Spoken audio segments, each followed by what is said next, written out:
She stepped off that stagecoach with everything she owned packed into one battered trunk.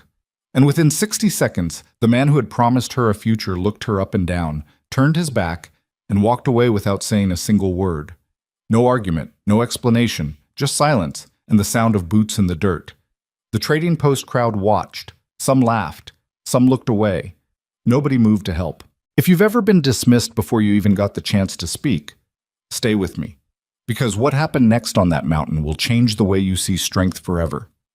Drop your city in the comments. Let's see how far this story travels. The stagecoach out of Cheyenne carried 6 passengers and 1 promise. Marlo Whitaker sat pressed against the left wall of the coach, knees touching the traveling bag of a merchant who hadn't acknowledged her existence for the past 11 hours. Outside, the Wyoming territory rolled past in long brown waves. Scrubgrass, red rock, the occasional cluster of cottonwood trees bent sideways by a wind that never seemed to stop. The sky was the kind of pale gray that made everything below it look temporary, like the land itself wasn't sure it wanted to stay. She kept her hands folded in her lap. That was something her mother had taught her, back when her mother still believed etiquette could protect a woman from the world's opinion. Keep your hands still. Keep your face pleasant. Don't give them anything to comment on. Marlo had followed that advice for 29 years, and it had bought her exactly nothing. But old habits die harder than pride, so she kept her hands folded and watched the mountains come closer. The Blackstone Range emerged from the horizon gradually, the way a bad situation often does. First, just a dark line, something your eyes told you might be clouds. Then shadows with edges. Then mass, weight, permanence. Ridges stacked against ridges like the land had been crumpled by something with very large hands and left that way. Snow already covered the upper thirds, thick white, that didn't look soft from a distance. It looked hard, compressed, the kind of snow that had been there long enough to forget it was ever anything else. Marlo watched those peaks and thought about the letter she had read until the paper went soft at the folds. I am a practical man, and I need a practical partner. His name was Everett Cullum, 37, widower. Cattle operation outside a settlement called Harrow Creek, population 200 and something. He had written to a placement agency in St. Louis with a list of requirements the way another man might order supplies. Someone capable of hard work, cooking, managing a household. He hadn't mentioned love. She hadn't expected it. She was 29 and had stopped expecting things that weren't in writing. What the letter also hadn't mentioned was that practical, in Everett Cullum's dictionary, had a second definition she was about to discover. The stagecoach pulled into Harrow Creek just after 2 in the afternoon. The settlement was smaller than Marlo had imagined. A main street of maybe 8 buildings, most of them weathered gray.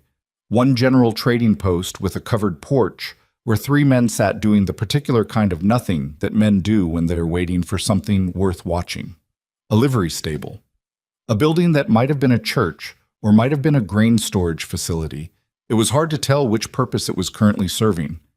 Mud ruts deep enough to swallow a boot heel cut across the road between the buildings. The driver called out, the horses slowed, and Marlo straightened her coat. She was aware, as she always was in these moments, of her body. Not in a self-conscious, anxious way. She had moved past that particular variety of suffering sometime around 24, but in a practical, preparatory way. The same way you check the weather before you leave the house. She was a large woman. She had always been a large woman. Not sloppy, not soft. She was strong in a way that women weren't supposed to talk about, with wide shoulders and broad hips and hands that could knead bread dough or haul firewood without complaint. She didn't apologize for any of it, but she knew from long experience what some people's first reaction would be. She hadn't mentioned it in her letters to Everett Cullum. He hadn't asked. She stepped down from the coach with her trunk. A younger man helped swing it to the ground. One of the other passengers, a boy of maybe 17 who'd barely spoken the whole trip, but had the automatic courtesy of good upbringing. She thanked him. He nodded and moved on. She looked up and found Everett Cullum without much difficulty. There were only a handful of men standing near the coach, and one of them was watching her with an expression she recognized immediately, not because she'd seen it directed at her personally before, but because she'd watched it happen to other women, other moments, other quiet humiliations, that expression of rapid recalculation. The mental arithmetic of a man realizing that what he wanted and what he was looking at were not the same number. He was a plain man himself, medium height, medium build, a face that had dried out in the prairie sun until it looked like the land around him. He wore a good hat and decent boots, which told her something about his priorities. He said nothing for a moment, just looked. Then, "You're Marlowe Whitaker." "I am," she said. Another pause, longer than it needed to be. "The agency didn't—" He stopped, pressed his mouth together, started again. "You didn't mention certain things in your correspondence." Marlowe looked at him steadily. "Neither did you." That landed somewhere uncomfortable. She watched him decide he didn't like it. "I'm running a cattle operation," he said, dropping his voice slightly. Not for her benefit, she understood, but because the men on the trading post porch were watching with the bright attention of people who had found their entertainment for the afternoon. "I need someone capable of—" "The work is demanding, Miss Whitaker. Physically demanding." "I'm aware of that." "I'm not sure you understand what I'm saying." "I understand exactly what you're saying, Mr. Collum."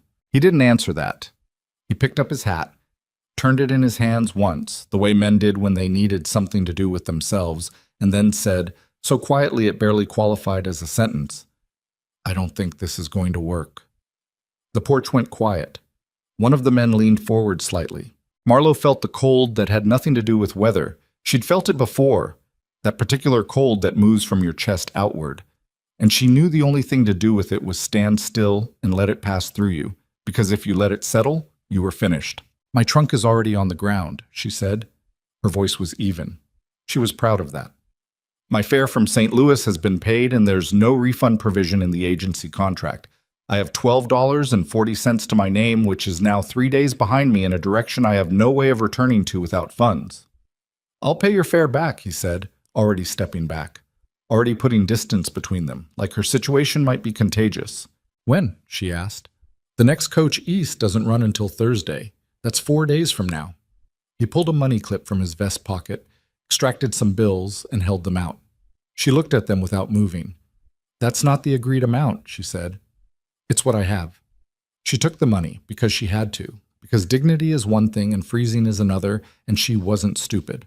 Everett Cullum climbed onto his wagon and drove away without looking back. She didn't watch him go. She looked instead at the trading post, the porch, the 3 men who were now looking elsewhere with the focused interest of people pretending not to have witnessed something they very much had witnessed. The driver was unhitching the horses. The other passengers had dispersed. The boy with good manners was already gone. Marlowe Whitaker stood in the mud of Harrow Creek's main road beside her battered trunk with $11 and some coins, 4 days until the next coach, and a sky that had been moving since noon in a direction any experienced traveler would recognize as wrong. Snow was coming. Not tonight. Possible, maybe, snow. The real kind. She picked up her trunk handle and walked toward the trading post. The man behind the counter inside was named Guthrie. She learned this from the carved wooden sign above the door, Guthrie's General Trade, and from the way he said Guthrie when she asked who she should speak to about accommodations. Not "I'm Guthrie," just Guthrie, like he was confirming a fact rather than introducing himself. He was somewhere between 50 and 60, built like a barrel that had gradually become a man, with a gray beard that hadn't been trimmed with any particular intention. The inside of the trading post smelled like tobacco, leather, and something sweetly animal that might have been the cured hide stacked along the far wall. "We don't do accommodations," he said, not looking up from the ledger he was marking. "This is a trade operation, not a hotel." "Is there a hotel in Harrow Creek?" "No." "A boarding house?" "Moved away in the spring. Woman ran it, decided she'd rather be in Denver." Marlowe set her hands on the counter, evenly. "Is there anywhere in this settlement a woman might sleep for 4 nights that isn't the road?" He looked up at her then, took her in. She'd been taken in all day and she was running low on patience for it, but she kept her face neutral. "You're the one Collum sent back," he said. "I am." "Figured." He scratched the back of his neck. "Look, it's not personal. I haven't suggested it was. But I don't have the space and I got my own operation to think about. There's a livery stable down the road. Hector might let you sleep in the back. You'd have to work something out with him. A stable. It's warm. Horses generate." "I heard what you said." She breathed once, carefully. "I'll pay for the space. I have funds." "Ma'am." He leaned on the counter and lowered his voice in a way that was probably meant to be kind and mostly wasn't. That storm coming off the range? That's not a 2-day storm. That's a week, maybe 10 days. The livery stable's got a roof that leaks in 3 places, and Hector drinks, which means you'd be sleeping among horses and one unpredictable man, and I can't in conscience. I appreciate your conscience, she said, and the flatness of it made him stop. But conscience doesn't solve my problem, Mr. Guthrie. She bought provisions with part of her money, enough to last a few days, dried beans, a small amount of salt pork, hard biscuits. She did it methodically, without conversation, while Guthrie marked his ledger and occasionally glanced at her with the expression of a man who had a problem he didn't want and couldn't figure out how to set down. The door opened while she was counting her change. Cold air came in first, a blade of it, sharper than what she'd felt outside, which was already sharp enough. Then the sound of boots, heavy and unhurried, on the plank floor. Then a shape that had to turn sideways slightly to clear the door frame, not because of width, but because of the pack strapped across its back. A frame pack that rose above the man's head and extended past his shoulders, piled with bundled furs and rope and 2 long-barreled rifles tied crosswise. He set the pack down against the wall with a controlled thud that rattled the jars on the nearest shelf, then straightened and pulled back the hood of his coat. The first thing she noticed was the stillness. Not calm exactly. It was a different quality than calm. Calm is something you cultivate. This man looked like he had simply gotten rid of whatever moved inside him that didn't need to be there. The way you get rid of furniture you don't use. He was older than her by some years. Mid-30s, maybe closer to 40. It was hard to say. The mountain did things to a face that didn't follow a predictable schedule. Dark hair, overgrown in a way that suggested it got cut when he remembered rather than when it needed it. A beard, full but not ragged. The dark of it shot through with a single streak of gray on the right side that started at his jaw and ran upward, like a scar from something that hadn't left a scar. His eyes, when they moved across the room, were the color of creek water in winter. Not quite gray, not quite blue. Something in between that depended on the light. He moved to the counter. "Silas Boone," he said to Guthrie. "I called ahead last week. Should have an order." "I remember." Guthrie straightened, pulled a folded paper from somewhere below the counter. "Got most of it. Short on the lamp oil, only had one of the 3 jugs you asked for. And I couldn't get the sulfur match tins? Couldn't get more than 2. Supply wagon didn't bring enough." Silas Boone didn't react the way most people would have. He didn't sigh or argue. He looked at the list in Guthrie's hand and said, "What else?" While they went through the order, Marlowe finished counting her change and tried not to watch him. She failed somewhat at the second part. It wasn't attraction exactly, or it was, but it wasn't only that. It was the quality of his attention to practical things. The way he went through the list item by item with no drama, adjusting, noting what substitutions could be made and which couldn't. He had the manner of a man who had been surprised badly enough, once or enough times, that he decided against being surprised again. "Who's she?" he asked, without looking at her. Guthrie exhaled.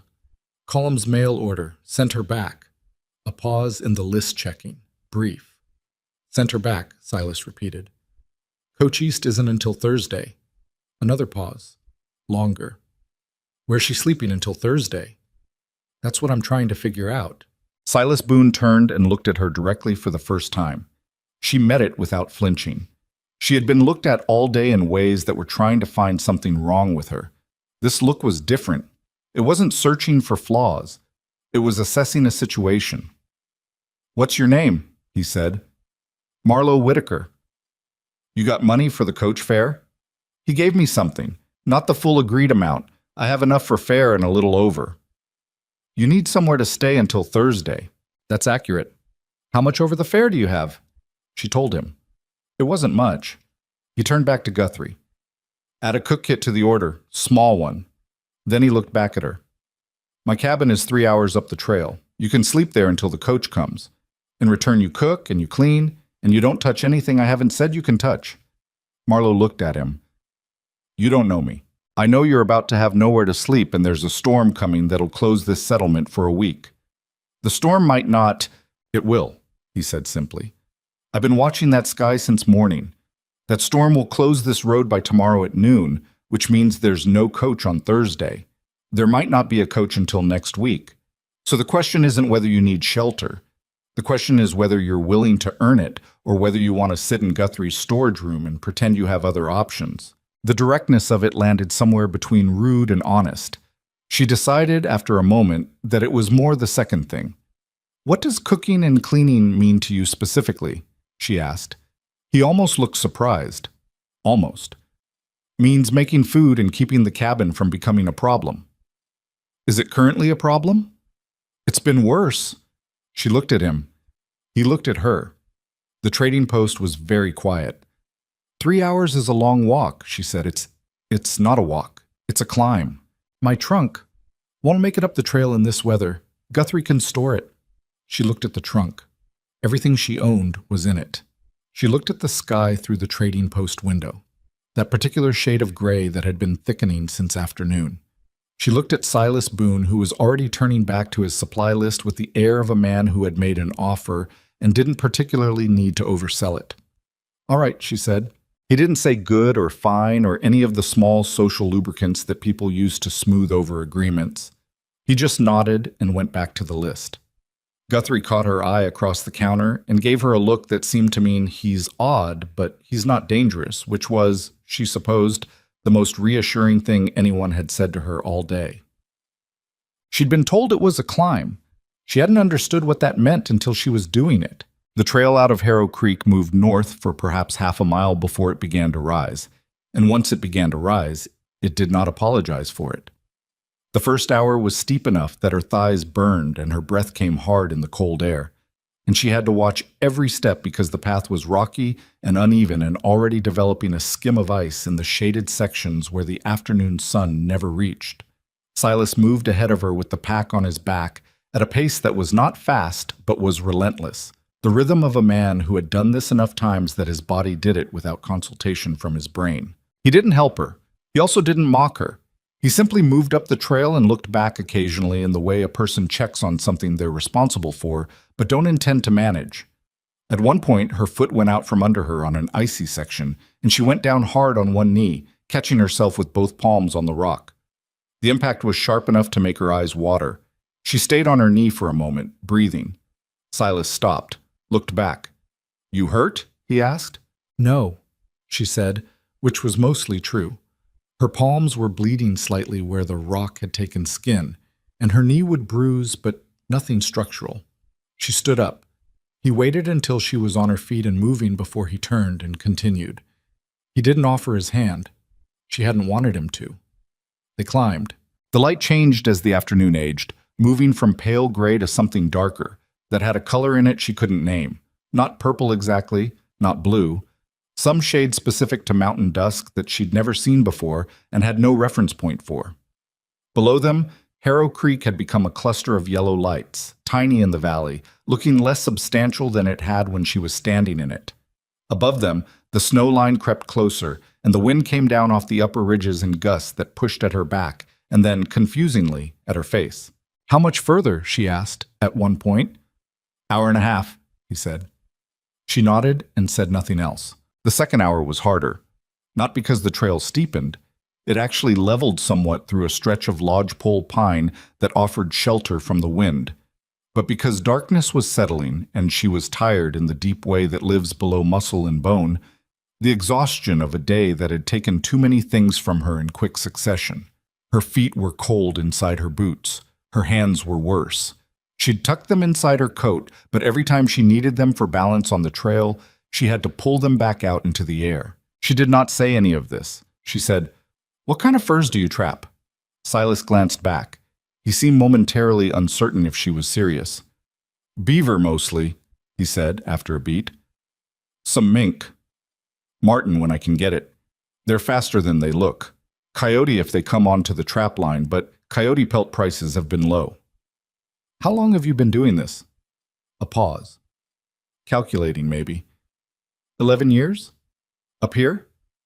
"Started in Idaho. Came east." "Why east?" Another pause. A different quality to this one. "Less people," he said finally. She filed that away. "Is the market still good?" "For furs."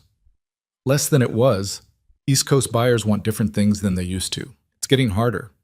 He said this evenly, the way he said everything. Just facts, no complaint wrapped around them. What will you do if the market closes further? He was quiet long enough that she thought he wasn't going to answer. Then, haven't decided. She nodded even though he wasn't looking at her. Fair enough. The trail bent around a granite outcropping, and then they were clear of the trees, and the wind hit her fully for the first time since the pine grove. Strong, cold, carrying the particular smell of high-altitude snow, clean in a way that almost hurt to breathe. And there, set back against the rock face on a narrow shelf of land that must have seemed impossible to build on, and yet someone had clearly built on it anyway, was the cabin. It was small. She'd expected small, but she hadn't expected this small. A single-room structure of hewn logs, maybe 20 feet by 18, with a low roof weighted down by stones against the wind. One window on the south face shuttered now. A stone chimney running up the east wall. A woodpile under a slanted lean-to on the north side, split logs stacked higher than the cabin door. Deer antlers mounted on either side of the entrance, functional rather than decorative. She could see dried herbs hanging from them, bundles of something that moved in the wind. It should have looked bleak. The darkness was nearly full, the wind was brutal, and the structure was small and weathered and utterly alone in the mountain. Instead, for reasons she couldn't entirely account for, it looked solid, permanent, like it had decided to stay and nothing the mountain had thrown at it had been able to change its mind. Home, said Silas. And the single word carried something in it she couldn't parse. Not pride exactly, not affection, just acknowledgement. He took out a key, unlocked the door, pushed it open. The smell hit her first. Not terrible, but not pleasant either. Accumulated seasons of a man living alone in a small space. Old smoke, old fur, oil and leather, and something faintly sweet that she couldn't identify. The interior was dark until he lit a lamp, and then she could see. One room, one narrow bed against the far wall, a stone hearth taking up most of the east wall, cold now, ashes deep in the basin. A table with two chairs, though one chair had something stacked on it. Tools, by the look of it. A set of shelves crammed with things organized by some system that wasn't immediately apparent. Pelts on racks along one wall. A workbench with implements she couldn't name. A line strung near the ceiling with dried herbs and meat. An iron stove in the corner, different from the hearth, smaller, with a stovetop surface. And that was it. That was everything. Marlowe stood in the doorway for a moment and looked at the single bed. Silas was already moving to the stove, crouching to pack in kindling. I'll sleep on the floor, he said, without turning around. You take the bed. That seems, it's my cabin. I'll decide where I sleep. He said it without aggression, just the same flat statement of fact he seemed to apply to everything. She stepped inside and pulled the door closed behind her. The wind immediately became background instead of foreground. The cabin walls were thick enough that the sound dropped to something manageable. Still there, still pushing, but reduced to a pressure rather than a presence. She could hear the kindling catch, the first small snaps of fire finding its way. Within a few minutes, the iron stove was beginning to tick with heat, and she felt the cold in her hands start, slowly, uncomfortably, to release. There's water in this barrel by the door, Silas said.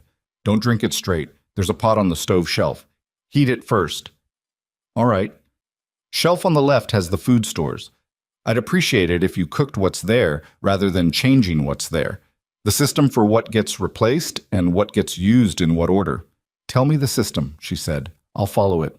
He stopped and looked at her with a slight alteration of expression that might, on a different face, have been surprise. He ran through it. What was oldest and should be used first? What was in reserve and not to be touched? Where things lived and why? She listened without interrupting and filed it. When he finished, she said, I'll fix something for tonight. It'll be simple. Simple is fine, he said. She pulled her coat off and hung it on the peg by the door, pushed up her sleeves, located the pot, the water barrel, the food on the left shelf. Behind her, she heard him working, the quiet, efficient sounds of a man putting his gear away, checking his traps for damage, doing the accumulated small tasks of a man returning home. She didn't turn around. She focused on the food. Outside, the first real snow of the storm had begun.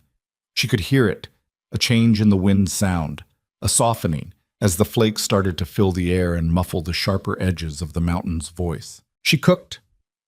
He moved around the perimeter of the room doing his own things. They did not talk. It was not comfortable silence, exactly. There was too much strangeness in the air for comfort, but it was functional. Two people in a small space, each doing what needed doing, not getting in each other's way. She made a simple bean soup with salt pork and one of his dried onions, cooked with the herb that turned out to be dried thyme. She did not ask permission to use the thyme. She used it and waited to see if he'd say something. He didn't. When she put the bowl in front of him, he looked at it and then looked at her. Thyme, he said.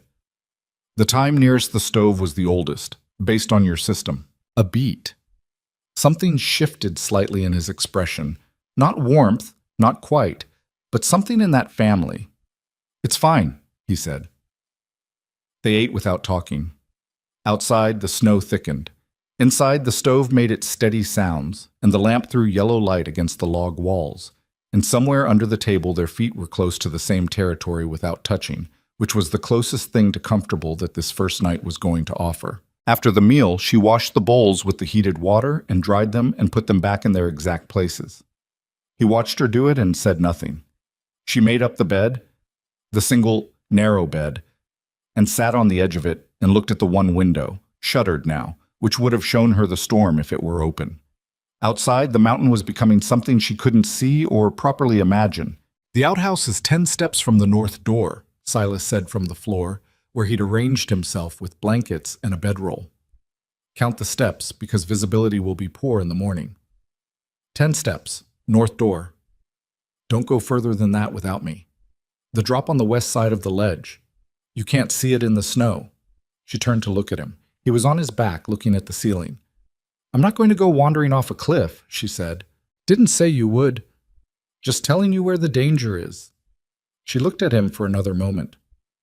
Thank you, she said. He didn't say you're welcome, he said. Blow out the lamp when you're done. She blew out the lamp. In the darkness, the storm became the whole world. The sound of it on the roof, the smell of it through the cabin's imperfect seals, the cold it pushed against the walls. She lay in his narrow bed under 2 wool blankets and one fur that smelled like the pelt racks, and thought about Everett Colum's face, the particular quality of his dismissal, the way he'd turned around. She didn't cry.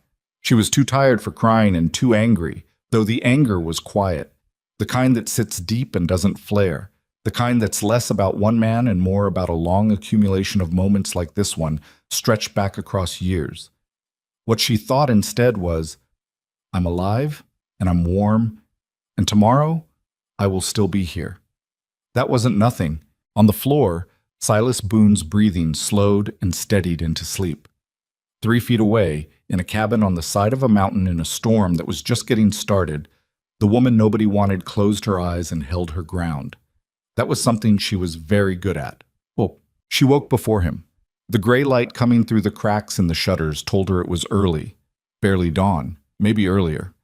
The storm was still running outside. She could hear it like a crowd in the next room, muffled voices that occasionally surged. She dressed quietly, pulled on her coat, and counted 10 steps north to the outhouse in the white dark, the snow already past her ankles and still falling. Coming back, the cabin's single window showed lamplight. He was up then, or waking. She came through the door on a blast of cold air and found him crouched at the iron stove, feeding it with careful precision. He looked up when she came in. Storm settled in, he said. I noticed. Could be 3 days, could be 7. He said it the same way he said everything. Just the fact, no editorializing. The trail down will be impassable today. She took off her coat, hung it, pushed up her sleeves again.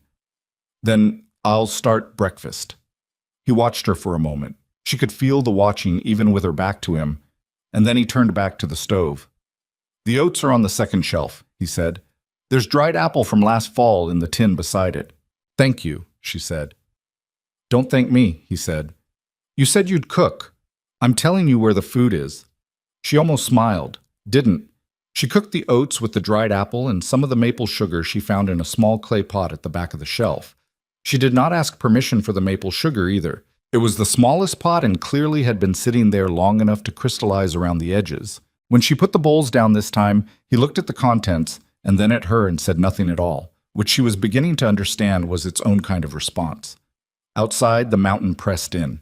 Inside, two strangers who had no reason to trust each other ate breakfast in a cabin barely big enough to hold the both of them, and the day, long, storm-bound, with nowhere to go and nothing to do but manage the impossible proximity of another human being, began. It was only the first day. The mountain, as Silas had warned her, accepted no weakness.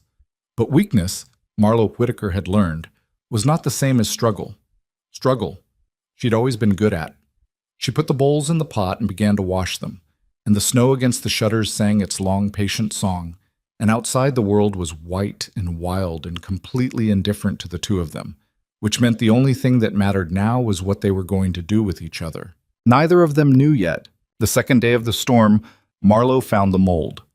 It was in the corner behind the woodpile stacked inside the cabin. A secondary pile Silas kept near the door for overnight burning, and it had been working quietly on the lower logs for what looked like most of a season. Black and green at the edges, the kind of growth that didn't appear overnight but rather accumulated slowly behind things. In the spaces nobody checked because nobody had reason to go looking. She didn't say anything right away. She noted it the way she noted everything, carefully, without drama. And when Silas came back in from checking the snow depth on the north side of the cabin, she pointed at it. "That's been there a while," she said. He looked at it. His jaw tightened slightly. "I know. It'll spread to the cabin wall if it keeps going." "I know that too." She waited a moment, then said, "I can clear it out if you have a scraper and something with vinegar in it."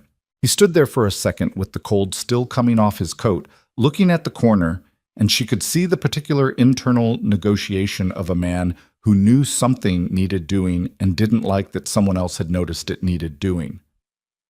"The scraper's on the workbench," he finally said. "There's a jug of cleaning vinegar on the bottom shelf." "Thank you." "Don't thank me," he said, for the second time in 2 days. "You're using my supplies." She got to work. That was the shape of the second day. Marlowe finding things that needed doing and doing them, and Silas moving around her with the energy of a man who couldn't decide whether to be grateful or irritated and had settled on a shifting combination of both. She scrubbed the mold corner clean and restacked the wood with the older pieces at the bottom. She found a tear in the canvas covering his spare supplies and mended it with the needle and thread she carried in her coat pocket. She had learned, years ago, to always have thread on her person because the world seemed to generate tears constantly, and waiting for someone else to fix them was a reliable way to end up cold. She reorganized the food shelf not according to her own preferences, but according to his stated system, except that his system, she could see, had a structural flaw. Things at the back were getting buried by things in the front and would eventually be forgotten and go bad. She adjusted the arrangement to fix the flaw without changing the underlying logic. She didn't mention that she'd done it. He noticed anyway. She was washing the noon pot when she heard him go still near the shelf. "You moved the stores," he said. "The system was the same. I just changed which direction it ran." Silence. "Things at the back were getting lost," she added. More silence. She kept washing the pot. Behind her, she heard him look at the shelf for what felt like a long time, making whatever determination he needed to make. "The salt pork goes on the right, not the left," he said finally. "Reason is the lid on the right side has a better seal." "I'll move it." "I'll do it." And he moved it, and that was that. They were learning each other the way animals learn the edges of their shared territory. Not through conversation, but through careful observation and the occasional test of a boundary, figuring out which lines moved and which ones didn't. The harder test came in the evening. He worked on the pelts after supper, stretching and scraping at the workbench with a methodical precision that required most of his attention and left the rest of him oddly accessible. The particular vulnerability of a person who's focused on their hands and has let their guard down by a degree. She sat on the opposite side of the cabin repairing one of his shirts, which had a split seam down the left side that she'd found in the pile of things stacked on the spare chair. She hadn't asked about the shirt. She'd just picked up her thread. After a while, he said without looking up, "You've done that before." "Mending? Yes." "Not what I meant." He paused, scraped a stretch of hide. "The way you work. You move like someone used to doing things in a small space around someone else." She considered that. I lived with my mother until she passed. Small house. We had our ways of doing things, and we learned not to trip over each other. How long ago? 3 years? He said nothing. The scraper moved across the hide. What about you? She said. You've been alone up here 11 years. No one? He didn't answer immediately. She thought he might not answer at all, but then had a partner the first 2 years, trapping partner. He went back to civilization. The word civilization had a quality to it that suggested complicated feelings. Decided it wasn't for him. And you decided it was. I decided the alternative was worse. He said it simply, the way you state a subtraction. The answer came out smaller, and that was the answer. She nodded and kept sewing. Outside, the storm was running its third day and showing no sign of losing interest. The snow had reached the lower window shutter. She could see the white pressing against the gaps in the wood when she walked past. And the temperature at night had dropped to something that made the cabin walls pop and crack with the cold, sudden small sounds, like someone knocking at a door very far away. The cabin had become a world with a population of 2. That was its own kind of pressure. On the third morning, they had their first real argument. It started with the hearth. She'd been using the iron stove for cooking, as he directed, but the hearth had accumulated so much ash over what was clearly weeks of neglect that the draw was suffering. The smoke was backing slightly, the fire pulling sluggish. It made the air inside heavier than it needed to be. She had cleaned half of it out while he was doing his morning check of the snow depth, carrying the ash in the bucket outside and dumping it into the snow. And when he came back in, she was on her knees in front of the hearth with the ash rake in her hands. He looked at the hearth. He looked at her. What are you doing? The draw was poor, too much accumulated ash. I know about the ash. Then, I know about it, he said again with an edge that hadn't been in his voice before. I've been managing that hearth for 11 years, Miss Whitaker. I don't need you to fix it. She sat back on her heels and looked up at him. He was standing in the doorway with the cold at his back and his jaw set and something in his eyes that she recognized as the particular anger of a man who has been helped in a way that felt, to him, like criticism. The smoke was making the air inside worse, she said, evenly. I manage the hearth on my own schedule. Your schedule left half a season of ash in there. That's my business. It's also my lungs while I'm here, she said, which makes it partly my business. The silence that followed was the charged kind. He was angry. She could see it in the set of his shoulders, the controlled stillness of a man who didn't trust what would come out if he let things move. And she held his gaze without flinching, not to win something, but because looking away would have been dishonest. She wasn't apologizing for cleaning ash that needed cleaning. After a moment, he said tightly, Finish it, since you've started. Thank you, she said, and turned back to the hearth.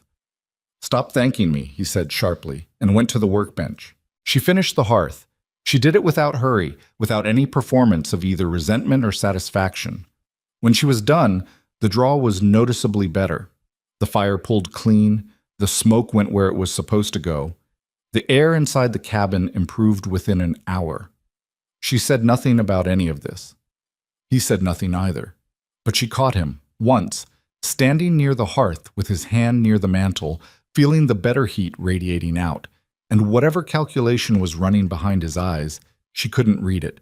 What she did read, over the following days, was the slow accumulation of small observations. She noticed that he woke at the same time each morning regardless of what the night before had contained, 4:30, roughly, by the particular quality of dark outside.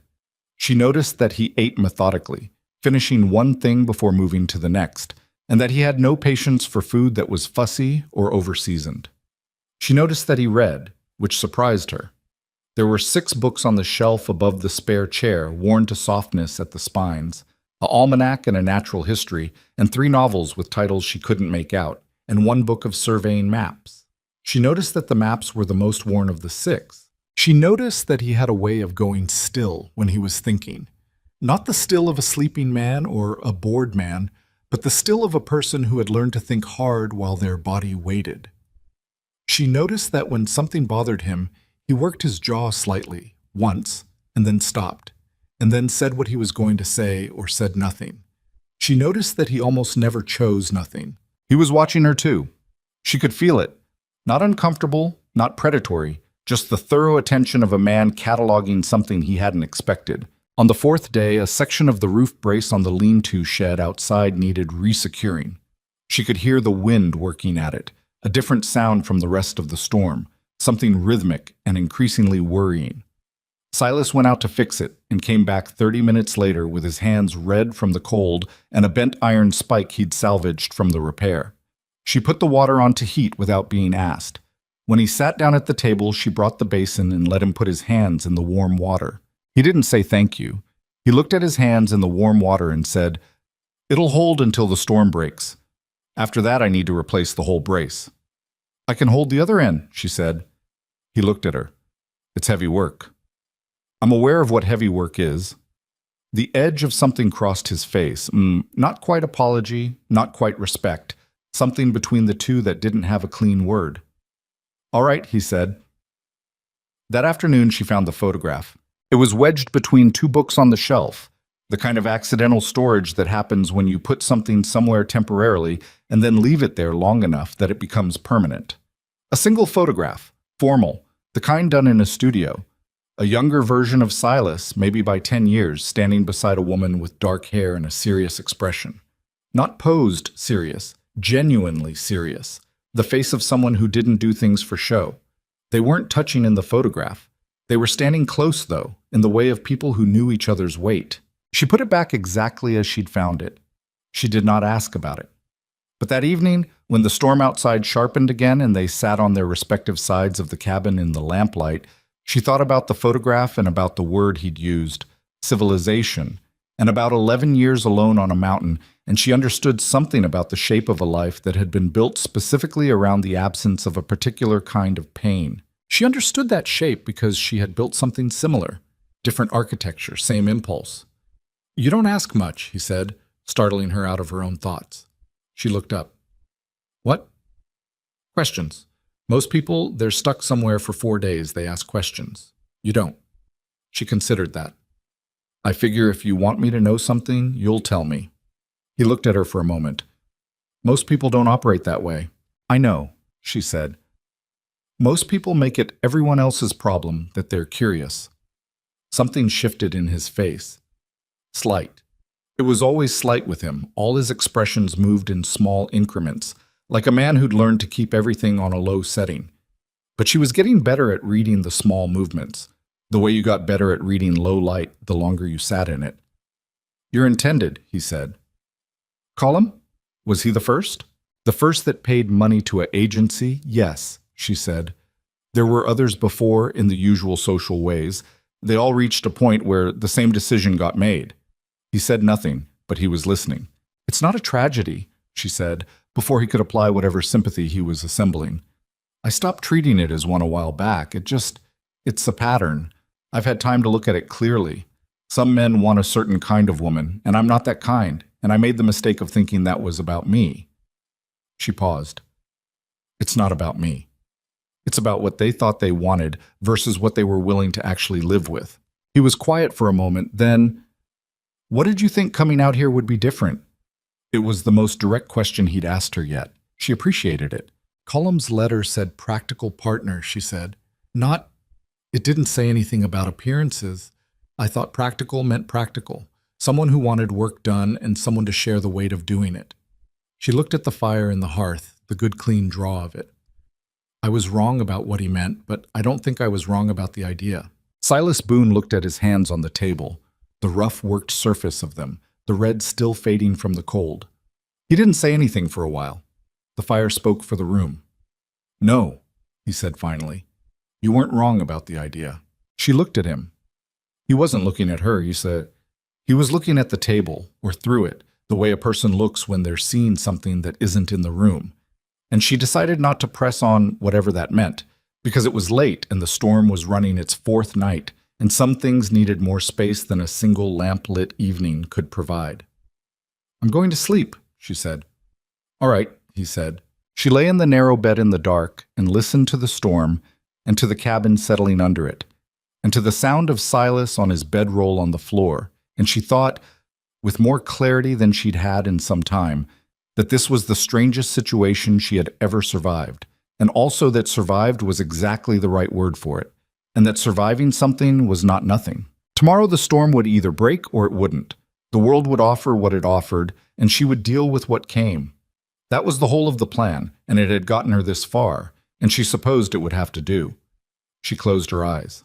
The mountain pressed in from all sides, indifferent and permanent, and somewhere under the snow the trail down to Harrow Creek was buried 3 feet deep and getting deeper.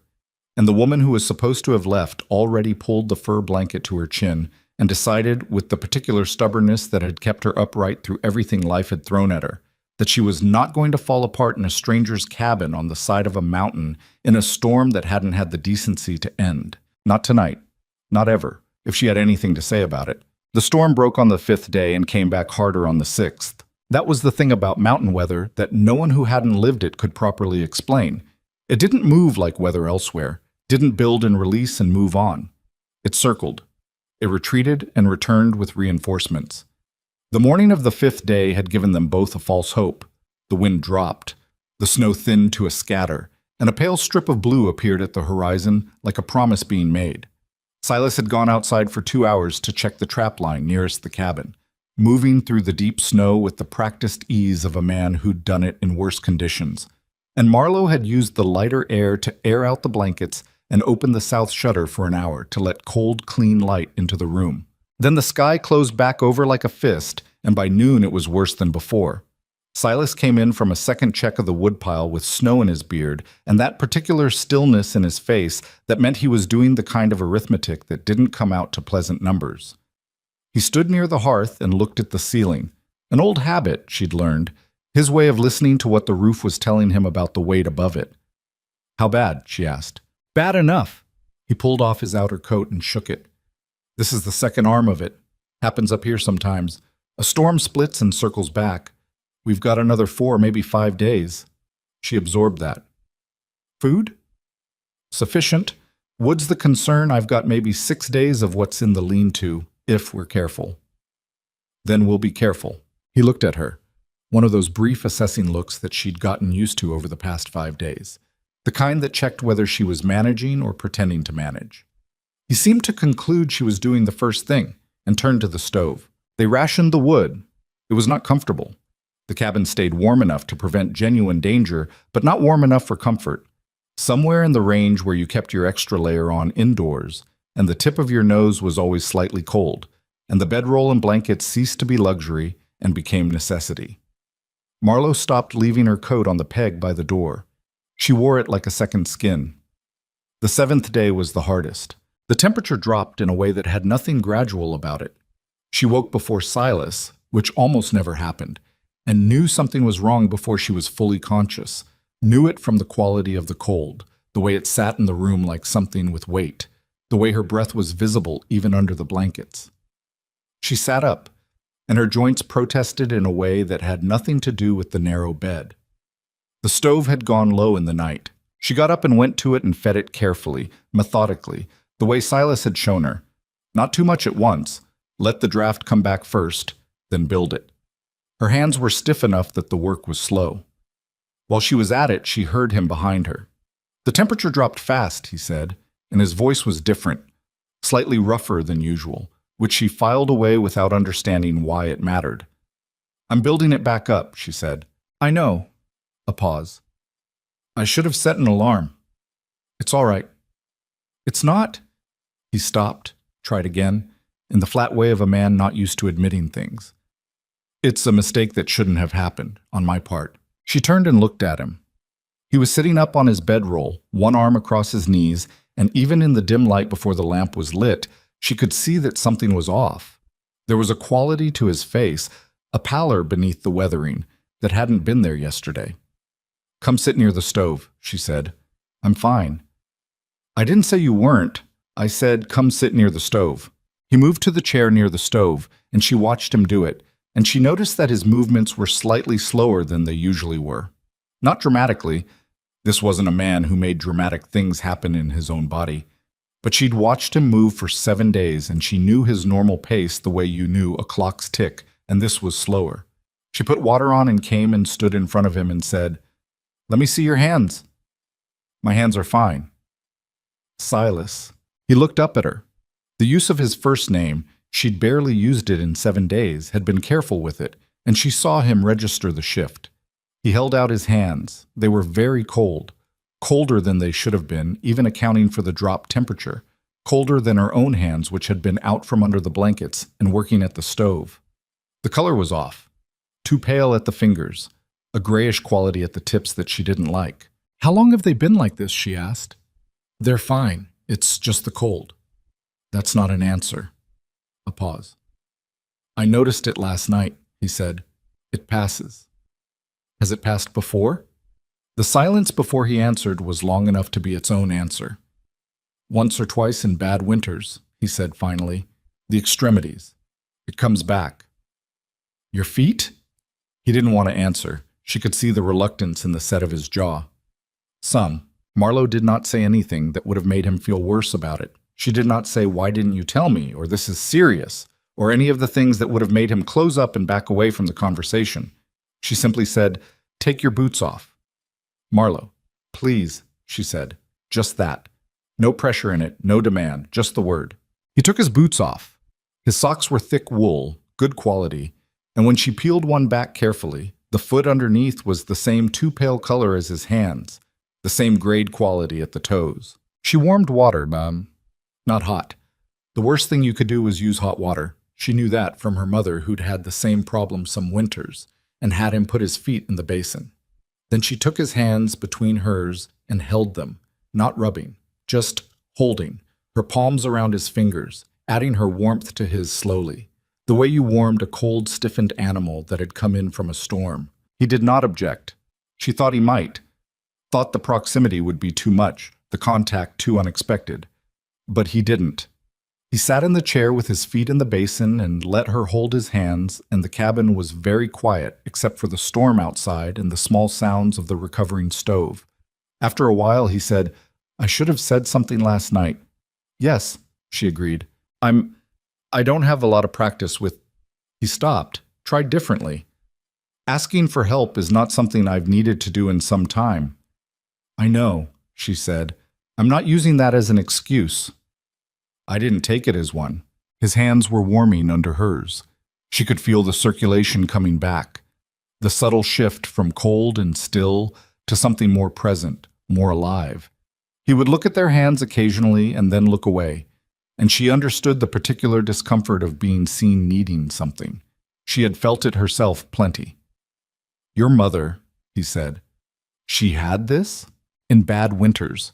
We lived in Missouri, which isn't like this, but some winters came down hard. She said it ran in the family, something about the blood vessels."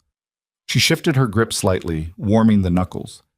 "She used to sit with her hands in my lap the same way. Said it was better than any remedy." He looked at their hands again, then away. "You're going to need to sleep warmer," she said, because it needed saying, and she was past the point of being delicate about practical things. "The bedroll isn't enough when the temperature drops like this." "I'm aware." "There's one solution," she said. The quality of silence that followed had a weight to it. "I know," he said. His voice was even. "That's a reasonable thing." "It's practical," she said, "which is what the situation calls for." "Yes." A beat. "All right." That night, with the cold pressing against the cabin walls and the wood rationed to what the situation required, Marlowe moved to the outside edge of the narrow bed, and Silas took the inside, and they lay in the dark under 2 blankets, and the fur with 6 inches of space between them that neither of them crossed, and the cold that had been settling into his hands and feet slowly, over the course of the night, retreated. She knew he wasn't sleeping because she knew his breathing when he slept, and it was different from what she heard now. She wasn't sleeping either. The closeness was strange. Not bad strange, just the genuine strangeness of 2 people who had been circling each other for a week and were now sharing the same narrow strip of warmth. After a while, he said very quietly to the ceiling, "I don't do well with people." "I've noticed," she said. "It's not—" He paused. "It's not that I dislike people. You just prefer not to need them." A long pause. "Yes," he said. "That's closer to it." She thought about the photograph between the books. She thought about 11 years. She thought about a man who had packed himself up to the highest inhabitable point in a mountain range and arranged his life so that the only things he was responsible for were himself and his trapline, and how that was either very peaceful or very sad depending on which side of it you were standing on. "What was her name?" she said, quietly, without pressure. She felt the shift in him, not a flinch, more like a breath held, and then slowly let go. "Clara," he said. She waited. "She didn't leave," he said. "I want to be clear about that. She died." He said it with the flatness of a man who had said it before. Said it until it wore smooth the way water smooths rock. It was still a hard thing, but it no longer cut the way it once had. "Fever. We were in Idaho, 7 years married." A pause. "I wasn't there. I was on the trap line 3 days out. By the time I came back, it was over." "I'm sorry," Marlowe said. "I came up here after," he said. "Took me 2 years to get here. Just kept going north and east and up, really." He was quiet for a moment. "And then one day I was up high enough that it felt quiet, and I just stayed." She understood that. She understood the appeal of a quiet that wasn't broken by people who meant well and said things that didn't help, and looked at you with that particular look, half pity, half relief that your pain was yours and not theirs. "I'm not Clara," she said. "I know that." "I'm not anyone's idea of what they wanted," she said, "including my own, most days. I want to say that clearly. I'm not trying to be anything to you other than what's practical. I know what this is." He didn't answer immediately. She'd said it as a kind of release for both of them, a statement of the limits, of the agreed-upon nature of the arrangement. She'd meant it, honestly. But the silence that followed was the kind she couldn't read. "Go to sleep, Marlowe," he said. Not unkindly. She went to sleep. The next 2 days, inside the sealed cabin, did something to the rigid borders between them that neither of them planned or particularly wanted, and yet couldn't entirely prevent. It happened in small ways. The way he started leaving her coffee on the stove in the morning before she was fully awake, not because she'd asked, but because he'd noted that she drank it, and he rose earlier. The way she learned that he found silence threatening in a different way than she did, that his silence was protective, and he was not uncomfortable with hers, but that occasionally he needed to say something, anything, not because the thing needed saying, but because the saying of it confirmed something about the world being real and inhabited. So she started talking sometimes in the evenings, not at him, just near him, the way you'd talk near a fire, about small things, practical observations, the way the storm sounded different tonight than it had this morning, and he listened. That was the thing she hadn't expected. Silas Boone listened to everything she said with the complete attention of a man who had not had much to listen to. On the 9th day, he cut himself. It happened at the workbench with the fleshing knife, in the way these things always happened. A moment's inattention, a slight slip of the material, and then the particular bright pain of a deep cut that knows it's deep before you've even looked at it. She heard the sound he made, a sharp inhalation, bitten off immediately, and turned from the stove to find him standing with his right hand pressed into a rag that was darkening quickly. "Let me see," she said, already moving. "It's fine," he said, which was transparently not true, given the amount of red soaking into the rag. "Take the rag away." He took it away. The cut ran across the meaty base of his thumb, deep enough that the edges gaped. Not arterial. The blood was coming steady rather than pulsing, which was the important distinction, but deep and in a location that would be difficult to keep still. She pulled him to the table and sat him down with the hand elevated. She got the water heating. She found the small medical kit in the box under the workbench. She'd found it in her first day of reorganizing and had noted its location carefully, in the way she noted everything that might be important later, which was how she had found it in 13 seconds when she needed it. He watched her work with that evaluating stillness. "You don't panic," he said while she cleaned the wound. The cleaning was not comfortable, and he didn't flinch, which she respected. "Not about blood," she said. "I helped my mother with a neighbor's accident once. Saw worse than this." She pressed clean cloth against the wound. "Hold that. Press hard." He pressed. She went looking for the things she needed. There was no proper suture material in the kit, but there were butterfly closures, old ones but still functional, and a roll of bandaging and carbolic solution for disinfection. "This is gonna sting," she said, uncorking the carbolic. I assumed. She disinfected the wound. He held his breath for 3 seconds and released it slowly, which was all he allowed himself in the way of reaction.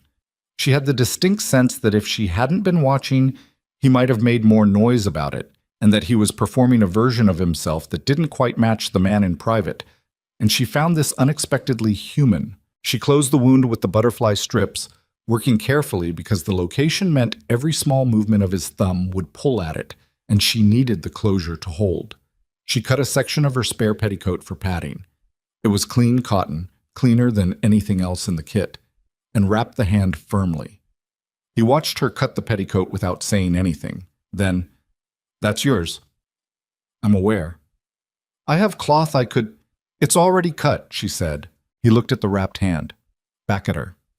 Something in his face that she couldn't name was sitting right at the surface, close enough that she could see it was there, even though she couldn't see what it was. "Why did you come out here?" he asked. Not the way he'd asked before. That earlier question had been practical, about column, about the arrangement. This was different.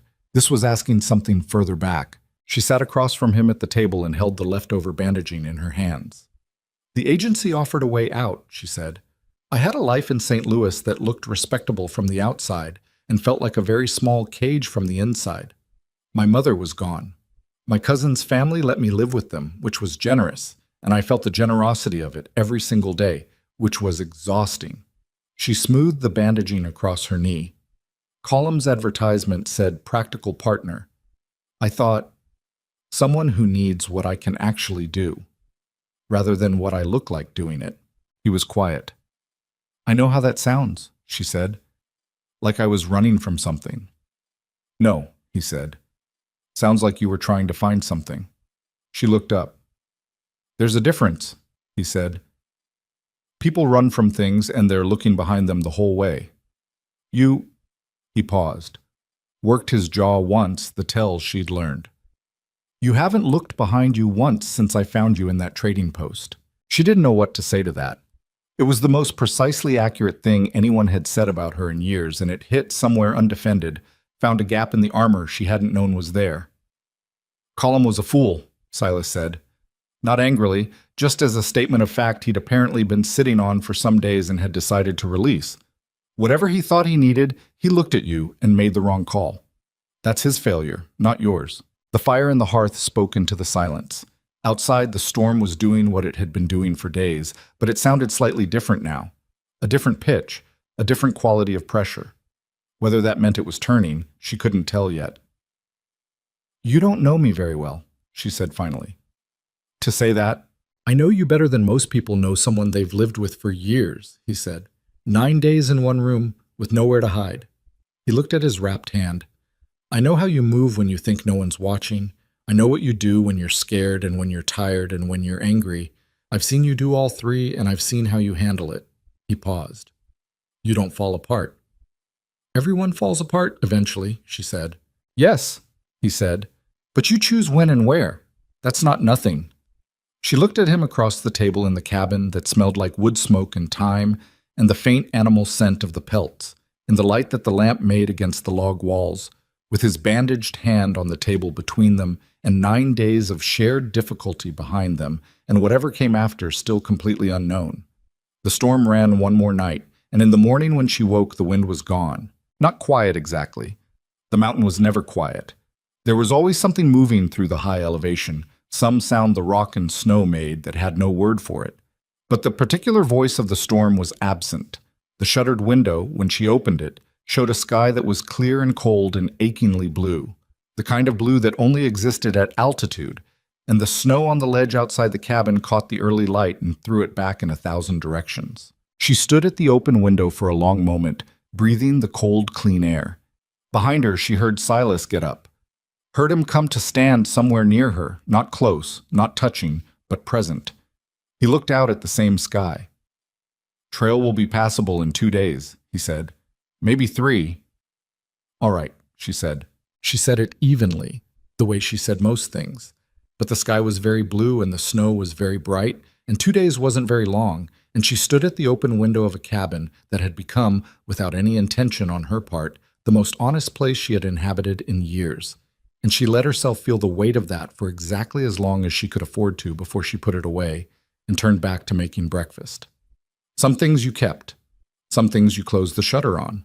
She hadn't decided yet which this was. The 2 days it took for the trail to clear were different from the days before. Not worse, not better. Different in the way that the air changes before a storm breaks. A particular tension that isn't uncomfortable but isn't restful either. The cabin was the same cabin, the stove the same stove, the lamp the same lamp throwing yellow against the same log walls. But something had shifted in the quality of the silence between them. It wasn't the silence of two strangers managing proximity. It was the silence of two people who had said enough to matter and were now living in the space around what had been said, figuring out what it meant. Silas worked on his pelts. His bandaged hand slowed him. She watched him adapt his grip, reroute the work to his left hand where he could, absorb the limitation without complaint the way he absorbed everything, as a fact rather than a grievance. She mended the last of his torn clothing, and then, because she needed something to do with her hands and her mind, she turned her attention to the shelves above the workbench, organizing the tools by function and frequency of use in a way that would save him small amounts of time accumulated across a season of work. She didn't ask. He didn't object. On the afternoon of the 10th day, he came in from clearing snow off the lean-to roof and said, "Trail's passable. We can go down tomorrow." She was at the stove and she didn't turn around immediately. She gave herself 3 seconds, which was all she allowed, and then turned. "All right," she said. "I'll have things ready." "Pack light," he said. "The first half-mile is still deep in sections." "I know," she said. "I came up it." Something crossed his face. The near smile that she had learned to read over 10 days, the one that never quite broke the surface. He took off his outer coat and hung it on the peg. They ate dinner that evening with the particular care of people at an ending. Not dramatic. Neither of them was built for drama, but careful. She made the best meal she could from what remained in the stores. Beans cooked long with the last of the salt pork, a pan of cornbread she'd been saving the meal for, the remaining dried apple cooked down with a little maple sugar into something that didn't quite qualify as pie, but was in that family. He ate all of it, which was the clearest thing he knew how to say. Afterward, she washed the dishes and dried them and put them back exactly where they lived, and she was aware while doing it that she was putting them back for him, for after she was gone, and that this was a different quality of care than cleaning up after yourself. He was at the workbench when she turned around, not working exactly, just standing with his hands on the surface and looking at something she couldn't see. "The stove," he said. "I want to show you the stove's particular. It has a habit in cold weather. The draft." He stopped. "It doesn't matter. You won't be here for it." She looked at him. "Right," she said. They did not say anything else that evening that wasn't practical. She lay in the narrow bed for the last time and looked at the ceiling she'd been looking at for 10 nights and thought about the shape of things. She thought about St. Louis and her cousin's house and the careful gratitude that had lived in her chest like a stone for 3 years. She thought about the eastbound coach and where it went and what was at the end of it. Nothing definite, nothing waiting, just the general direction of a way and the assumption that a way would become somewhere eventually. She thought about the photograph between the books. She thought about a man standing at the workbench saying, "It doesn't matter, you won't be here for it," and the particular quality of his voice when he said it. She did not sleep well. In the morning, they came down the mountain. The trail was passable the way a difficult thing was passable. Not easy, not safe, but navigable if you paid attention. The snow had compressed under its own weight in the days since the storm broke, and in some sections it bore weight cleanly, and in others it gave suddenly underfoot, and you went in to the knee. Silas moved through it with the practiced reading of a man who knew the trail in every season, testing each section slightly before committing his weight. He didn't help her, and she didn't ask him to, but twice when she tested a section that looked firm and found it wasn't, she heard him stop behind her and wait until she'd recovered herself before he moved again.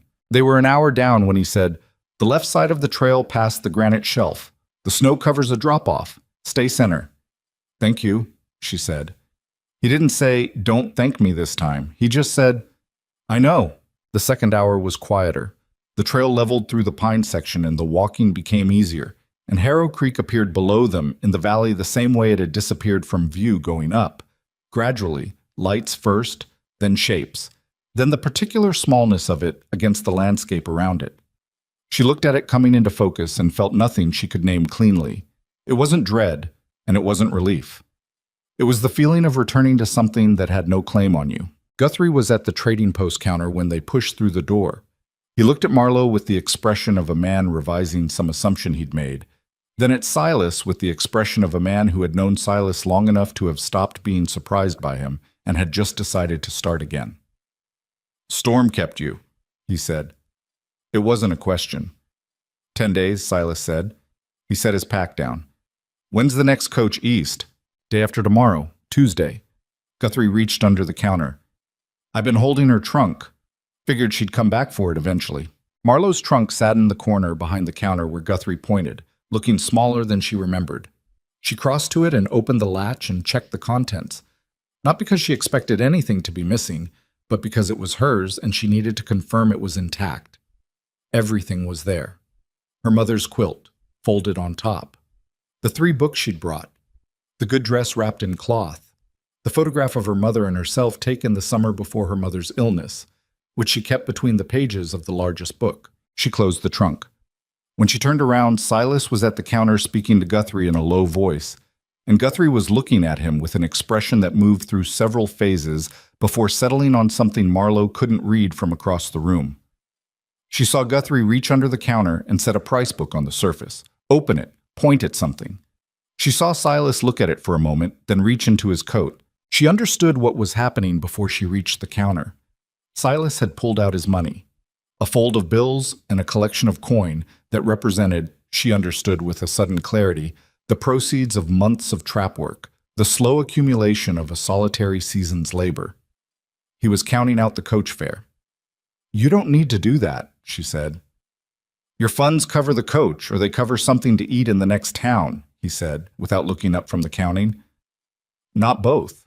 That's my problem to manage. I'm managing it." He set the bills on the counter. "Guthrie, coach fare to Denver, the full fare, and whatever surplus gets her the first night's lodging." "Silas, you can argue with me about it, or you can let me do it," he said, and looked at her for the first time since they'd come through the door. His face was set in the expression she'd come to know as his version of decided. The jaw, the eyes, the particular quality of stillness. "I spent 10 days eating your cooking and sleeping in a warm cabin that you cleaned and using clothing you repaired. The fare is what I owe you for the labor." She looked at him. "That's not—" "It's what it is," he said. "Take it." She took it because he was right, and because she was tired, and because some battles weren't worth what they cost. Guthrie made out the fare ticket, and she put it in her coat pocket and felt its weight there, small and definitive. The rest of that day had the texture of waiting. There was nothing to do in Harrow Creek except wait for Tuesday's coach, and she had no money to spare on accommodation now that the fare was settled. What remained would need to last until she found work in Denver, which was its own problem to be solved in Denver. Guthrie, in the way of a man with a functional conscience and a storage room with space in it, offered her the use of the storage room for the one night. She accepted without false pride. Silas resupplied from Guthrie's stock. She heard them moving through the order at the counter while she sat in the corner on her trunk, going through the practical mathematics of what came next. Denver, domestic work most likely, or a shop position if she could find one, a room somewhere, the slow reestablishment of a life that looked similar to the one she'd left St. Louis to escape. She looked at these facts the way she looked at all facts, straight on, without dressing them up or making them worse than they were. She looked up at one point and found Silas watching her from across the room. He looked away. She looked back at her hands. That evening he came to the storage room door. She was sitting on her trunk with one of her books open, not really reading it. He stood in the doorway with his hands in his coat pockets, which was a posture she hadn't seen on him before. Something about it was uncertain, in a way his posture never was, and it made him look for a moment younger. "The cabin will need the north brace replaced before the next storm season," he said. She looked at him. "Yes. And the left side of the lean-to roof. The pitch is wrong, been collecting snow wrong for 2 winters." "Silas," she said. He stopped. "What are you actually here to say?" she asked. He stood in the doorway for a moment, looked at the floor, looked at her. "I'm not good at this," he said. "Whatever this is that people do when I don't have a practice for it." "I know. I've been thinking about the stove," he said. "What I said last night, about the draft and it not mattering because you wouldn't be there." He paused. "I said it wrong." She waited. "I said it wrong because I'd been thinking it right for 2 days and then it came out wrong," he said. "What I meant was, I'd been showing you things, without deciding to, where the shelf system had a flaw, the way the hearth draws better from the left side, the trap kit in the box under the bench. I kept—" He stopped. His jaw worked once. "Kept showing you things as if you were going to need to know them. And when I said it out loud last night and heard how it sounded, I didn't know what to do with that." The storage room was very quiet.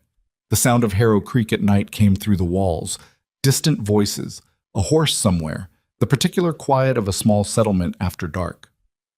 "What did you do with it?" she said. "I'm standing here," he said. She looked at him. He looked back.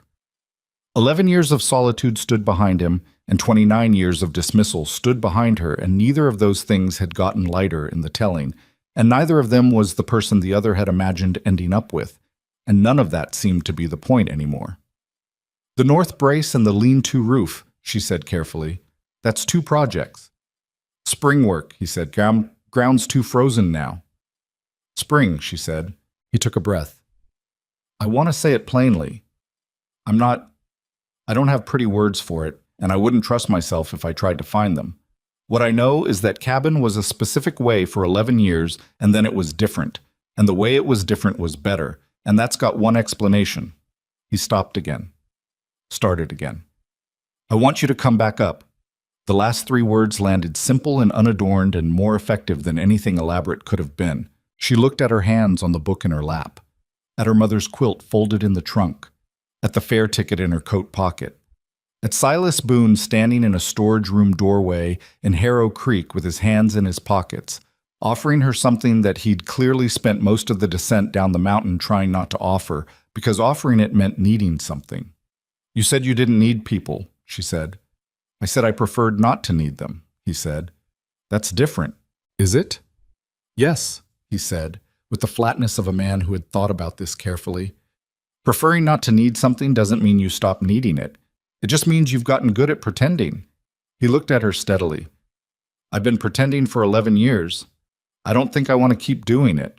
She stood up from the trunk. The book slid off her lap and she caught it, set it down. She stood in the storage room that smelled like dry goods and old wood and looked at the man in the doorway. "I'm not Clara," she said again. Not as a warning this time, as a statement of the actual facts of who she was. "I know that," he said. "I'm not asking for Clara. Clara's gone and she's not something I'm trying to replace. That's not what this is." He was uncomfortable saying all of it. She could see the discomfort in the way he held his shoulders, but he kept going. "What this is that I spent 10 days with someone who looked at the same problems I looked at, and saw things I didn't see, and didn't make a performance of being there, and didn't need things from me I couldn't give, and—" He let out a breath. "And I slept better in a narrow bed with 6 inches of space between us than I have slept in years alone." She felt something move in her chest that she'd been keeping very still since the morning she'd opened the shutter and seen the clear blue sky. "The agency," she said. I was sent as someone's arrangement, and the arrangement was dissolved, which means—" "I know what it means," he said. "I'm not the agency. I'm asking you directly." He paused, as one person asking another person. The storage room was quiet. Guthrie's trading post made its nighttime sounds around them. Outside, the mountain sat in the dark above the settlement, enormous and indifferent and permanent. She thought about the narrow bed and the cold and the ash she'd cleaned from the hearth and the argument about it, and his hands in the warm water basin, and the way he'd listened every evening when she talked near him without requiring him to respond. She thought about the photograph of Clara and what it meant that he'd never hidden it, just left it wedged between the books, where anyone in the room might find it, not displaying it, not hiding it, just allowing it to exist as a fact of the space they shared. She thought about her trunk with everything she owned packed into it, and a coach ticket to Denver in her pocket, and an uncertain life waiting in that direction, assembled from the familiar materials of being tolerated rather than wanted. She put her hand in her coat pocket and felt the fare ticket there. "The lean-to roof," she said. "You said the pitch is wrong." "2 winters wrong," he confirmed. "I want to be part of fixing that," she said. "Not just holding the other end of the brace. Actually part of deciding how the pitch should run." He looked at her for a moment. Something in his face shifted. Not the near smile, something more than that. Something that lived further in, that she thought probably didn't see the light very often. "That's fair," he said. "And the shelf system in the cabin," she said. "It still has the flaw I fixed. I want us to go through the whole thing properly and decide together." "Together?" he said, like he was testing the word's weight. "That's what practical partners do," she said. The word partners landed between them, and neither of them looked away from it. "Yes," he said. "All right." She pulled the coach ticket from her pocket and stood there holding it for a moment. The small rectangle of paper that represented the trajectory she'd thought her life was going to follow. The eastbound coach, the uncertain lodging, the slow negotiation with a city that didn't know her and had no particular reason to.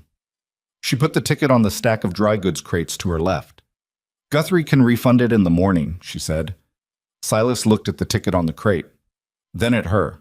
"The trail in the morning will be better than it was today," he said. "Temperature's dropping again. It'll freeze the snow surface harder overnight." "Good," she said. "We can make better time." He nodded. Stood in the doorway another moment, then, "Get some sleep." "You too," she said. He went. She listened to his footsteps across the trading post floor and the creak of the front door opening and the silence after it closed. And then she sat back down on her trunk in the storage room and put her hands in her lap and sat quietly for a while. She wasn't performing not being happy about it.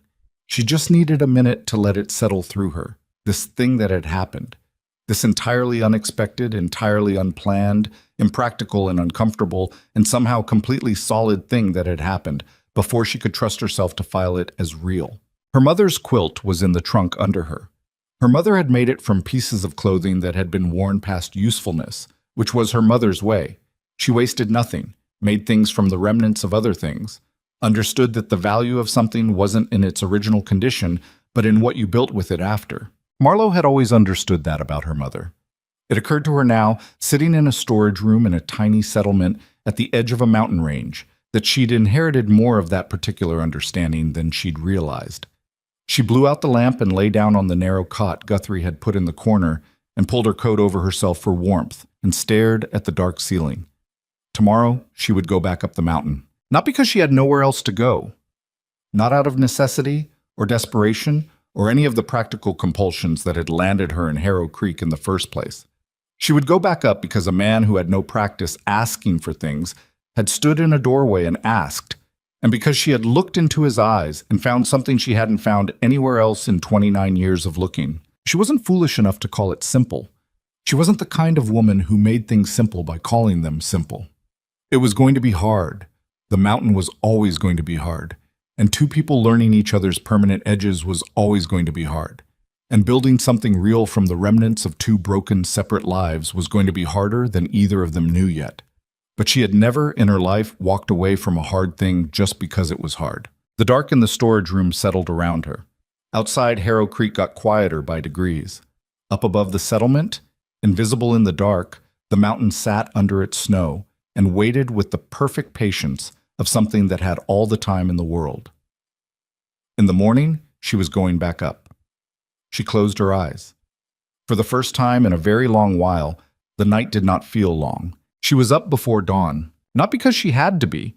The trail could wait for full light, and Silas had said as much the night before, but because lying in the dark in Guthrie's storage room with her eyes open wasn't sleep, it was just horizontal worrying, and she'd never seen the use in that.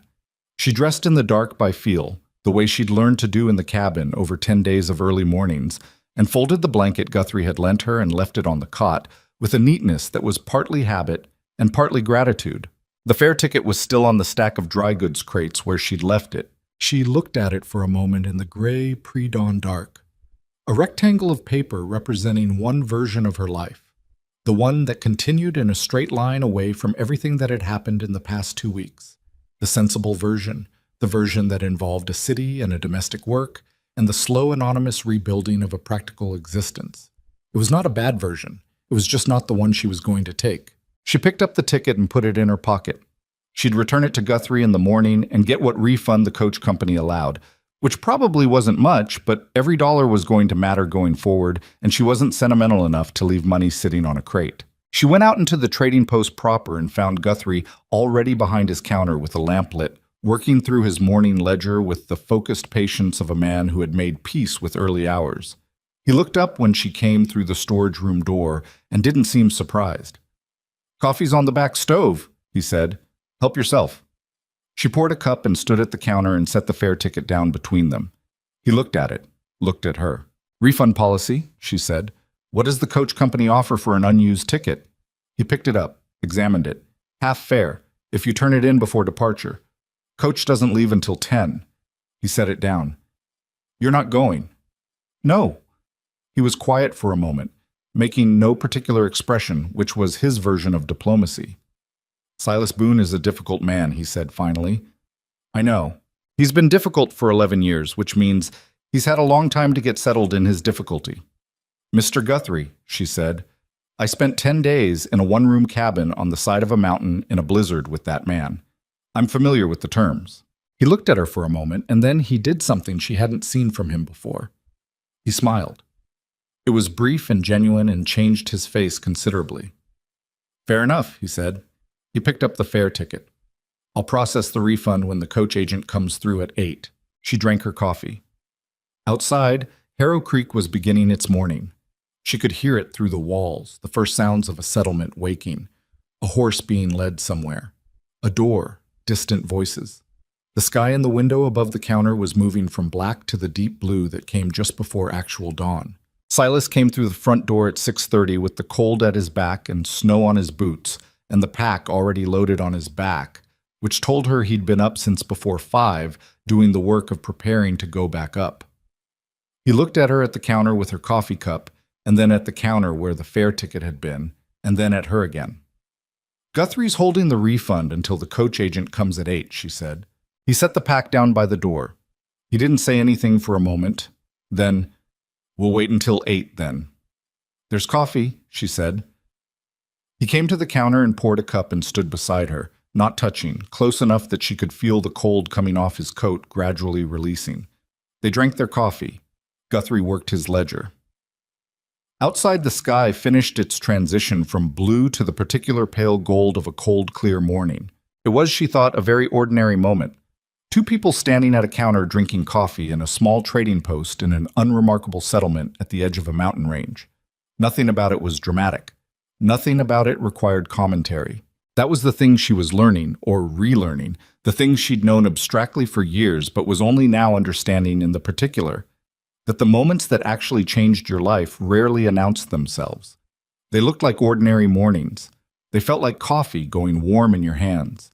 At 8 o'clock, the coach agent came through, a thin man named Paris, who wore his hat at an angle that suggested personal significance, and Guthrie handled the refund transaction while Marlowe waited. She got 60% of the fare back, which was better than half, and she folded the bills into her coat pocket with the care of someone who understood the value of each one. Paris looked at her, looked at Silas. His expression moved through a brief calculation that was probably about the story he'd be telling later, and then he touched his hat and went back out the door. Guthrie shook her hand before they left. He was not a demonstrative man, and the handshake was firm and brief, but he held it a half-second longer than a purely transactional handshake required, and that half-second said enough. "You need anything from me?" he said, meaning it as a practical offer. "You come down and get it." "Thank you," she said. "I will." She picked up the handle of her trunk. Silas was already reaching for the other end. She let him take it.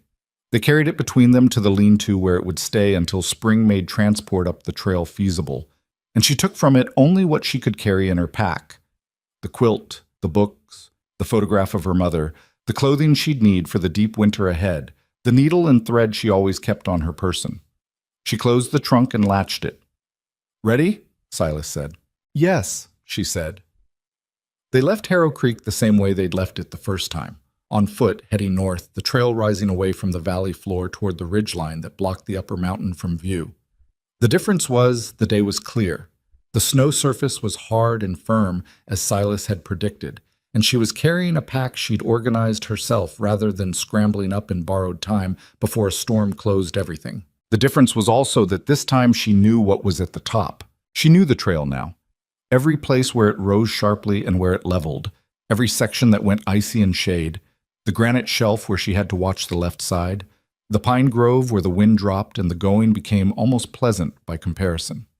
She moved through it with a competence that hadn't been there on the way up 2 weeks ago, and she was aware of this in a quiet way, not as pride exactly, but as the particular satisfaction of a body that has learned something and is using what it learned. Silas moved ahead of her the same way he always had, relentless and unhurried, the mountain pace that ate distance without drama. But once or twice she came around a bend and found him stopped, nominally checking the snow conditions or looking at the tree line, and she understood that he was checking on her without wanting it to look like checking, and she said nothing about it because saying something would have required him to stop doing it. 2 hours up, at a point where the trail widened briefly on a rock shelf with a view back down the valley, she stopped and looked. Harrow Creek was small below them, the way it had been small on the way down. A cluster of buildings, smoke from chimneys rising straight up in the windless cold, the road running through the middle of it and curving out of sight in both directions. Small, but real. Present. Silas stopped a few feet ahead of her and turned. "You all right?" he said. "Just looking," she said. He came back and stood beside her and looked down at it too. Neither of them spoke for a moment. "The first time I looked back at a town I was leaving," he said, "I was 26. I'd had a life there, and I thought I'd feel something specific, relief or grief or something you could name." He paused. "I just felt like I was going somewhere." "Is that what you felt?" she asked. "It's what I always feel," he said, "going somewhere." She looked at Harrow Creek below them, the small proof of human persistence in a landscape that would have been happy without it. She thought about the stagecoach pulling away from the trading post 3 weeks ago, leaving her in the road with her trunk and $11 and a sky turning storm gray. She thought about Everett Colum's back walking away and how she had stood in the road and not fallen apart, not because she was indestructible, but because she'd learned early that falling apart was a luxury that came with a bill she couldn't afford to pay. "I don't feel like I'm leaving," she said. "I feel like I'm arriving." He looked at her. The winter light was full on his face, no shadows, and she could see all of it. The years in it, the weathering, the particular marks of a man who had lived almost entirely outdoors and had let the outdoor life ride on him. The gray streak in his beard that ran upward from his jaw, the eyes that were creek water in winter. "Good," he said. They turned and went up. The cabin appeared the same way it always appeared, coming around the last bend of the trail and sitting there against the rock face like it had grown from it, low and solid and improbable. The woodpile under the lean-to and the antlers on either side of the door and the stone chimney against the east wall. Everything about it was the same as it had been 12 days ago when she'd first seen it in the near dark of a storm coming in. But she saw it differently now. She saw the north brace on the lean-to that needed replacing before spring. She saw the line of the roof that would need to be looked at after the snow melted. She saw the south shutter that had a crack developing at the lower hinge that would be a problem if left another season. She saw all of these things not as flaws in someone else's property, but as problems in a shared space. Problems that she was now, in the most practical possible sense, responsible for helping to solve. Silas unlocked the door. She went in first. The cabin was cold. The stove had been banked down before they left, and 10 days was a long time, and the cold had taken back what the fire had given up. She could see her breath. The cabin smelled like its stored self, wood, fur, old smoke, the faint trace of time that still lived in the air from her cooking. She took off her pack. She went to the stove. Behind her, she heard Silas come in and close the door, heard him set his pack down, heard the familiar sounds of a man returning to his own space. She heard him stop. "The shelf," he said. She looked. She'd left the shelf as she'd arranged it when she left. The system corrected, the right-to-left run that solved the problem of things being buried. She'd half expected him to have changed it back before they descended, but he hadn't, or he'd decided not to. I didn't change it, he said.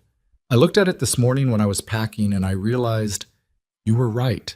Things at the back were getting lost. I know, she said. I should have said so earlier. You said so now, she said. That's enough. She packed kindling into the stove and got the fire started.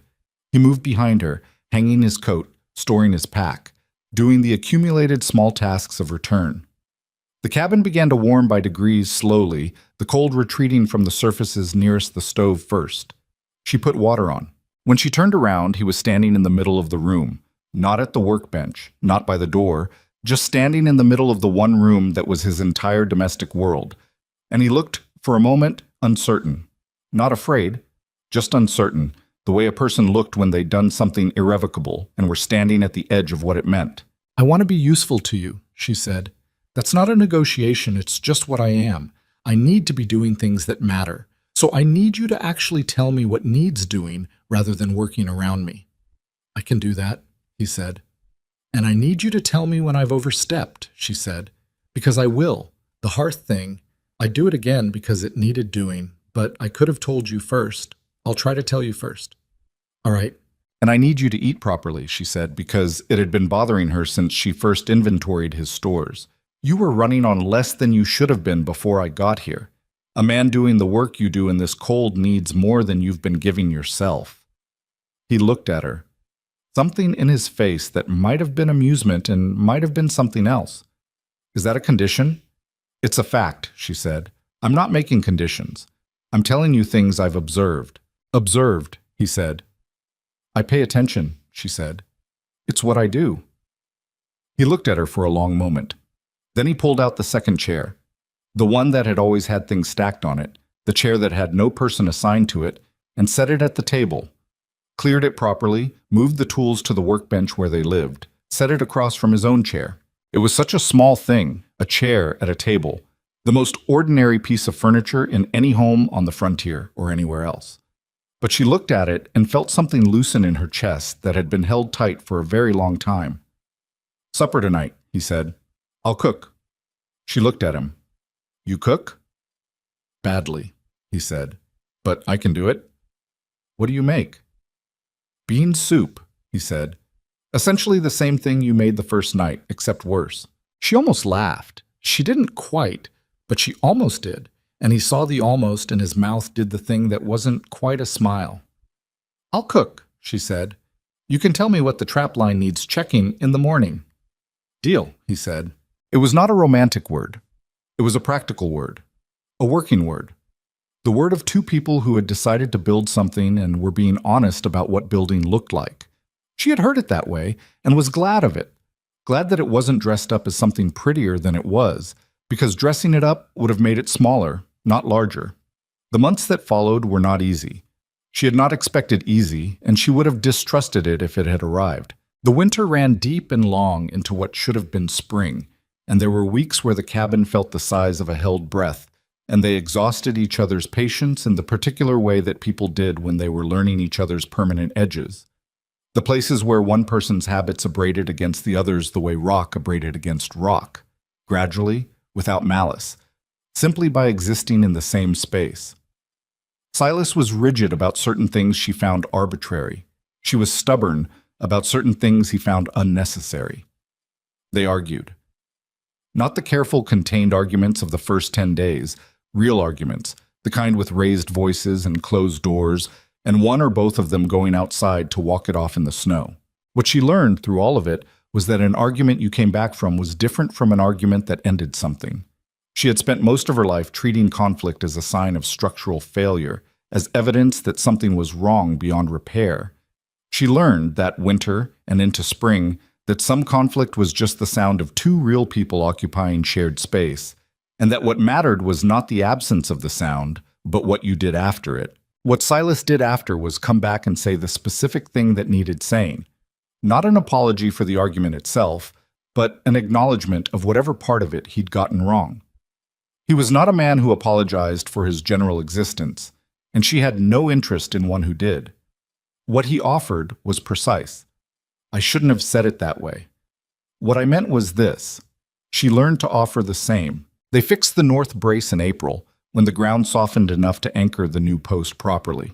It took 2 full days, one to source the right timber from the fallen trees on the north slope, one to set and secure it, and she held the other end the whole time, not just literally, but in the way she'd meant when she set it in Guthrie's storage room. She held up her end of the decisions, the adjustments, the debate over the correct pitch angle that ran through most of the second afternoon. Silas turned out to be more open to being wrong about technical things than she'd expected, which surprised her until she understood that his stubbornness was about his routines, his space, his emotional perimeter, not about the work itself. About the work, he was genuinely collaborative. They fixed the lean-to roof in May, the south shutter hinge in early June. Guthrie came up the trail in early summer, the first time anyone from Harrow Creek had made the climb in years, ostensibly to deliver supplies that Silas had ordered, but primarily, she understood within 5 minutes of his arrival, to see for himself how the situation had settled. He sat at the table and drank her coffee and looked around the cabin with a face carefully arranged to reveal nothing, and she watched him take in the second chair, the organized shelves, the repaired clothing hanging on the line, the general quality of a space that had been maintained by 2 people instead of 1. He caught her eye when he was leaving and gave her a nod that meant several things at once, and she nodded back, and that was the entirety of the conversation they needed. Word traveled the way it did in small frontier communities, not through newspapers or formal channels, but through the mouths of people who'd seen something and told someone else who told someone else. Travelers who came through Harrow Creek heard about the trapper up in the Blackstone Range who'd taken in the woman Cullum had sent back, and how she'd stayed, and what the cabin had become. The version that traveled was imprecise the way these versions always were. It dropped the difficult parts, smoothed the edges, made a story of it that was simpler and sweeter than the real thing. The real thing was harder and also better than the story. What the story got right was the ending, or rather the continued beginning, which was what their life actually was. A life doesn't end, it keeps accumulating. And what they were building was not an ending, but a practice, a daily ongoing construction project with no completion date. She understood this about it and was not troubled by it. The only kind of life worth living was one that kept demanding something from you. In the second winter, they took in a traveler, a young woman, barely 20, who'd gotten separated from her party in a storm and stumbled onto their trail by luck and stubbornness. She arrived at the cabin door half frozen and barely coherent, and Marlowe put her in the bed and fed her broth for 2 days, and Silas went down to Harrow Creek in the storm to send word to the woman's family, which was a 3-hour descent and a 3-hour return in conditions he would not have attempted for himself. She thought about that later, about a man who had arranged his life for 11 years specifically around not being responsible for other people, voluntarily fighting his way down a mountain in a blizzard for a stranger's family. She thought about what that said about what a person was versus what a person told themselves they were. The young woman's name was Delia, and she stayed for 2 weeks while her family made their way to collect her, and in those 2 weeks she watched Silas and Marlowe move around the cabin together with the attention of someone witnessing something she was trying to understand. On the last evening before her family arrived, she said to Marlowe, "You two, how did you—" and then stopped, because she didn't quite know how to finish the question. Marlowe thought about how to answer it honestly. "We were both already decided people," she said finally. "We just had to decide to be decided in the same direction." Delia considered this. "That sounds hard." "It is," Marlowe said. "Most things worth doing are." Silas, at the workbench, said nothing. But she saw his shoulders shift in the way she knew, the slight settling that meant he'd heard something and was going to keep it. She kept it too. She kept all of it. The difficult parts and the ordinary parts and the parts that surprised her. The accumulation of 2 lives that had been separate and broken in different ways and were now, imperfectly and stubbornly, shared. She kept the memory of a woman she had been, standing in the mud of a frontier road with $11 and her trunk and a sky going wrong above her. And she kept the equal clarity of who she was now. Not because the mountain had fixed her, not because love had completed her, because neither of those things was true, and she'd have rejected them as true if someone offered them. She was not fixed. She was not completed. She was, for the first time in a long time, being used correctly, used for what she actually was, which was a capable and difficult and stubborn and perceptive woman who needed real work and a real equal and had found both in a place no one would have looked for them. Silas came to the table one evening in the second spring with a piece of paper and a pencil and said, "I've been thinking about the Western trap line. The prices for beaver are still dropping. I want to expand into something else, but I need to think through the costs." She sat across from him and they worked through it together, the paper between them getting covered in numbers and then revised numbers, and then arrows and questions, the pencil passing back and forth across the table. Outside, the mountain was doing its spring business. Snowmelt running off the ledge in a thin musical fall, the first birds returning to the pine grove below. The particular smell of thaw that was mud and cold and new growth all at once. At one point she said, "What about the surveying? You have those maps. You said the territorial government pays for accurate surveys in the high ranges." He looked at her. Yes, that's possible." He was already turning it over. "I know these trails better than anyone." "You do," she said. "That's worth something." He looked at the paper, at her. "How did you know about the territorial surveys?" "I read," she said. He almost smiled.